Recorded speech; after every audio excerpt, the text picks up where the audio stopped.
नमस्कार, बहुत बहुत स्वागत है आपका ज्योतिष मार्ग में। आज हम बात करेंगे वाहन सुख के बारे में। फोर व्हीलर वाहन से यहाँ तात्पर्य फोर व्हीलर से है। किस किस की कुंडली में ये योग होता है जो अपना मनपसंद वाहन खरीद सके, तो इस विषय पे आज बात होगी। उसमें सबसे पहले हमें पता होना चाहिए ज्योतिष जो है वो देश काल परिस्थिति के आधार पर कार्य करता है। यानी कि अगर हम आज से 20-25 साल पहले बात करें तो उस समय परिवेश नहीं था, उस समय परिस्थिति नहीं थी कि हम वो नियम लगाएं जो नियम हम आज लगा के बात करेंगे, या जिस नियम से हम आज देखते हैं वाहन सुख। हाँ, उस समय उस नियम से या उस भाव से जो है फोर्थ हाउस, चतुर्थ भाव, उससे हम पशु का देखते थे प्राथमिक रूप से। यदि हम 20-25 साल पहले कुंडली देखते थे या 20-25 साल पहले की कुंडली अगर हम देखें तो ज़्यादातर ग्रामीण परिवेश की होती थी, तो वहाँ पर हम ये आकलन लगा सकते थे कि इनके घर में पशु होगा या चौपाया जानवर होगा चार पैर वाला, जिसको जीविका में जो सहायक होता है, जीविका चलाने में जो सहायता करता है।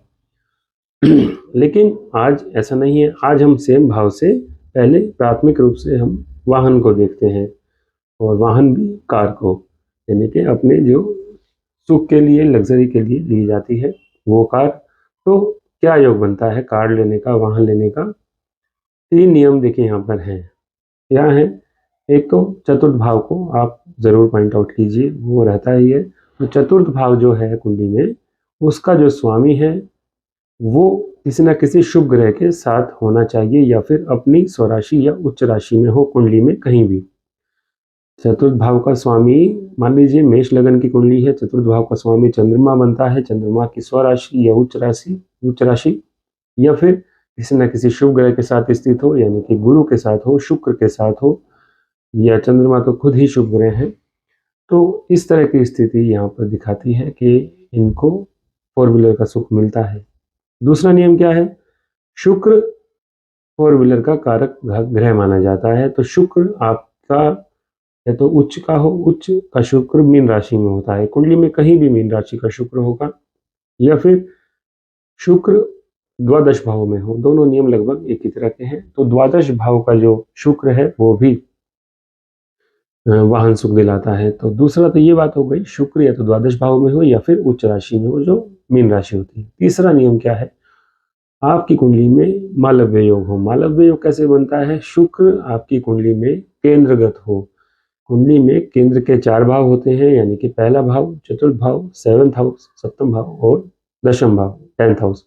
इन चारों भावों में से शुक्र अपनी स्वराशि या उच्च राशि में बैठा हो, इन चारों भावों में से किसी भी भाव पर, तो ये मालव्य योग होता है। ऐसे लोगों के पास धन वैभव बहुत होता है। ज़्यादातर देखा जाता है ऐसे लोग ऑलरेडी ऐसे परिवार में जन्म लेते हैं जहाँ पर वाहन होता ही है, फोर व्हीलर होता ही है।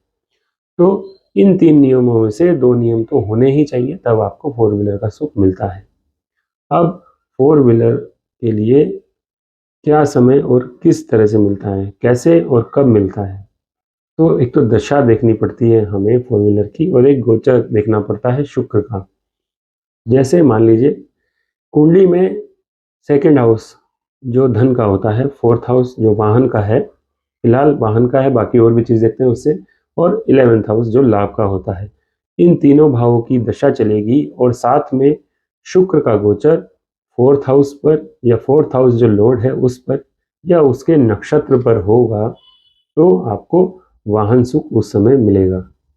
अब इसमें यह भी देख लेते हैं और कैसे रीजन, जैसे कि हम मान लीजिए दशा किसी की विवाह की चल रही है या विवाह की उम्र चल रही है, तो कुंडली में यदि ऐसी दशा चल रही है कि फोर्थ हाउस और सिक्स्थ हाउस, क्षमा कीजिएगा, फोर्थ हाउस और 8th हाउस और 11th हाउस दशा अंतरदशा में आ गए हैं, और शुक्र का गोचर भी फोर्थ हाउस या फोर्थ हाउस लॉर्ड पर है आपकी कुंडली में।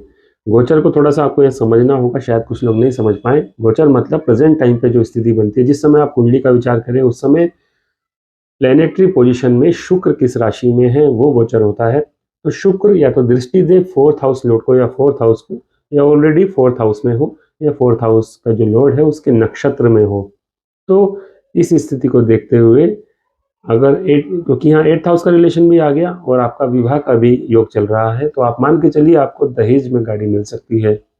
या इसको 6th हाउस से कोरिलेट करें और साथ में 11th हाउस भी है, और अगर 2nd हाउस भी आ रहा है या फिर लग्न आ रहा है या 4th हाउस ही आ रहा है, तो आप अपनी मेहनत से गाड़ी लेंगे। आप अपनी मेहनत से गाड़ी लेंगे, लेकिन फाइनेंस कराएंगे क्योंकि 6th हाउस का रिलेशन आ गया, और 6th हाउस यहाँ पर जो है वो गाड़ी जो दिलाएगा आपको वो फाइनेंस कराएगा, लोन से दिलाएगा। यानी कि आपको कोई गिफ्टेड नहीं मिलेगी, आपको अपनी मेहनत से आप फाइनेंस कराएंगे, किस्त देंगे गाड़ी की, और गाड़ी आपकी होगी। इसी तरह अगर 12th हाउस की बात करें, 12th हाउस भी साथ में बना हुआ है। दशा, अंतरदशा, प्रत्यंतर दशा, ये 3 चीज़ें देखनी होती हैं हमें।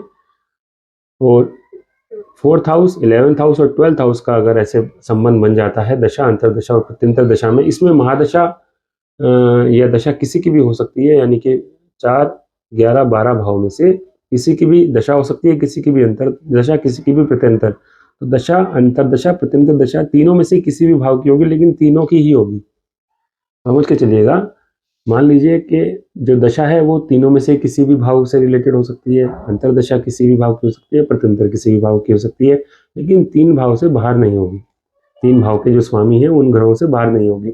तो जब ये दशा, अंतरदशा, प्रत्यंतर लगती है, तो 12th हाउस का आ गया रिलेशन, यानी कि आपको आपकी कोई पॉलिसी मैच्योर हुई है, या आपको कोई गिफ्टेड मनी मिली है, या कोई बीमा आपने कराया था वो खत्म हुआ है, उससे आपको योग बनेगा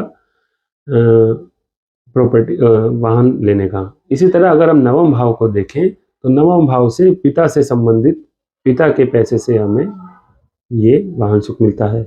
यह लग्न ही आ रहा है दशा, अंतरदशा, प्रत्यंतर में, तो वाहन सुख हमें मिलता है, पिता के द्वारा ही मिलता है, ये भी देख सकते हैं। या जब हमारा जन्म हुआ तो ऑलरेडी ऐसी दशा चल रही थी कि लग्न साथ में था और शुक्र की स्थिति अच्छी थी, तो यानी कि आपके जन्म से पहले ही आपके पास वाहन सुख था, वाहन आपके घर में था, क्योंकि लग्न का संबंध भी आ गया, शुक्र भी वहाँ पर है, तो आप ऑलरेडी ऐसे परिवार में जन्म लिया है जहाँ पर वाहन सुख होगा। तो इस तरह से हम इसको डिकोड कर सकते हैं अलग अलग भाव के द्वारा। जैसे छठा भाव लोन का होता है, तो लोन के द्वारा वाहन मिलेगा। 8th हाउस डाउरी दहेज का होता है, या आकस्मिक धन का भी होता है 8th हाउस, लेकिन आपकी मेहनत का नहीं होता। 12th हाउस पुराना जो पैसा, फिक्स जो प्रॉपर्टी, संपत्ति आपकी रखी है, मनी रखी है, उसका होता है। 9th हाउस से पिता के द्वारा जो पैसा दिया गया है उसका होता है। तो इस तरह से हम अलग अलग भावों से जान लेते हैं कि कैसे हमें वाहन मिलेगा। लेकिन ये बात याद रखिए, जब भी आपके घर में वाहन आ रहा है तो शुक्र का गोचर चतुर्थ भाव या चतुर्थ भाव के स्वामी या चतुर्थ भाव के जो स्वामी हैं उसके नक्षत्र पर जरूर गोचर करेगा। अब एक यहाँ पर मेन बात ये कि यदि आपकी कुंडली में शुक्र नीच राशि का है या फिर छठे भाव पर है, 6th हाउस पर है, तो आपको वाहन से बहुत ज़्यादा नुकसान होगा। नया वाहन आप लेंगे तो भी नुकसान होगा।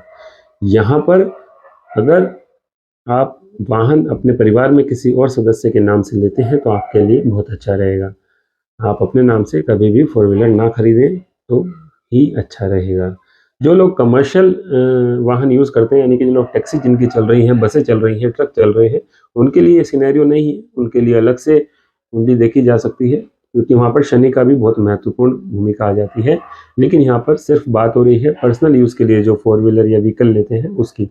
तो उसमें अगर शुक्र आपका नीच राशि का है या छठे भाव पर है, तो कृपया करके आप अपने नाम से वाहन ना खरीदें। तो ये तो हुई वाहन सुख की बात। आगे हम बात करेंगे किसी और विषय पे। आपने हमें सुना, धन्यवाद।